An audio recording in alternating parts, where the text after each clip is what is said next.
Marcel·lí Champagnat va néixer a Rossell, un poblet francès a prop de Lió, el 20 de maig de 1789. Tenia 9 germans i ell era el més petit. El seu pare va ser alcalde del seu poble i la seva mare s'encarregava de fer les feines de casa. La tieta Lluïsa, que era monja, el va preparar per la primera comunió. Un dia a l'escola el mestre va pegar un company.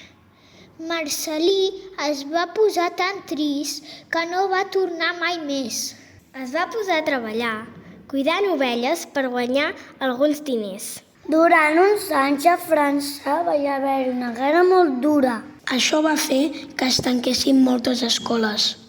Un capellà va proposar a Marcel·lí anar al seminari per estudiar. Ell va acceptar quan tenia 16 anys. Com que no havia anat massa a l'escola, va necessitar moltes hores d'estudi per posar-se al nivell dels seus companys. La seva mare el va ajudar molt. Marcel·lí va ser un adolescent com qualsevol, amb la seva colla d'amics. A poc es va anar fent gran i es va fer cada cop més responsable. Als 24 anys comença a estudiar teologia a Lió. Aprofita les vacances per estar amb els infants, organitzant jocs i fent la catequesi.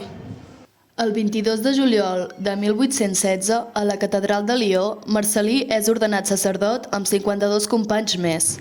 Amb alguns d'ells van formar la Societat de Maria. Poc després el van enviar a la Balà a fer de capellà.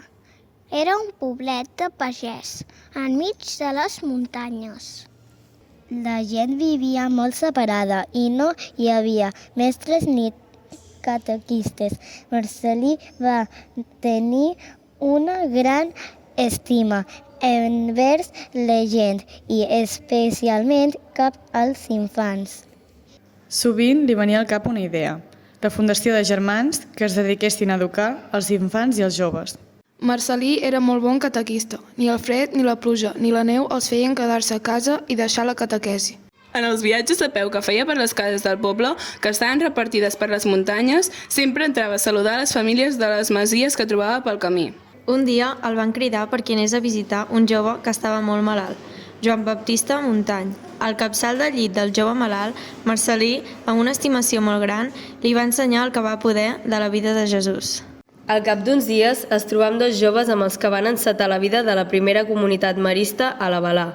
Era el 2 de gener de 1817. S'instal·laren en una caseta molt humil, a la que estudiaven, treballaven, menjaven i pregaven junts.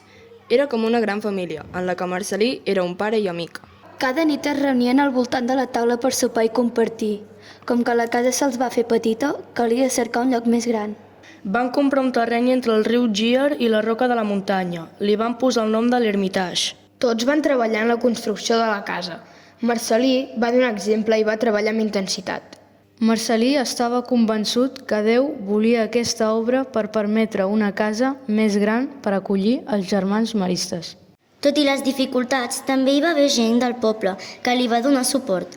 Enmig de les dificultats, Marcel·lí i els primers germans van entendre que Maria protegia la comunitat. L'Ermitage es va inaugurar el 15 d'agost de 1825. Ara farà 200 anys. Després de la construcció de la casa de l'Ermitage, es va poder preparar molts joves que volien ser germans. En molts pobles petits van demanar a Marcel·lí germans per fer una comunitat i organitzar una escola. Els bons resultats d'aprenentatge que es notaven en els nois que anaven a les escoles animaven moltes famílies a confiar els seus fills als maristes. L'any 1836 es van demanar voluntaris per anar a Oceania i Marcel·lí hi volgué anar, però li digueren que feia falta a França.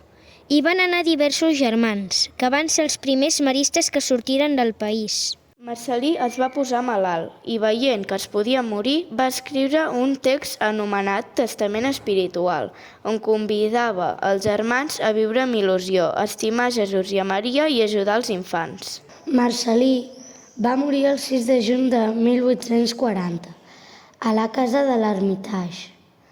Per això, sempre el recordem en aquestes dates. Quan Marcel·lí va morir, hi havia 48 escoles, 280 germans i uns 7.000 infants i joves atesos. Avui, hi ha maristes a 79 països del món de tots els continents. El 18 d'abril de 1999, el Vaticà Marcel·lí Champagnat va ser proclamat sant. L'Església el presenta com a model de vida. Avui, en molts països, infants, joves, animadors, animadores, germans, educadors, educadores, mestres, professors i professores, laics i laiques maristes viuen el somni de Marcel·lí en les seves vides. Són Champagnat avui.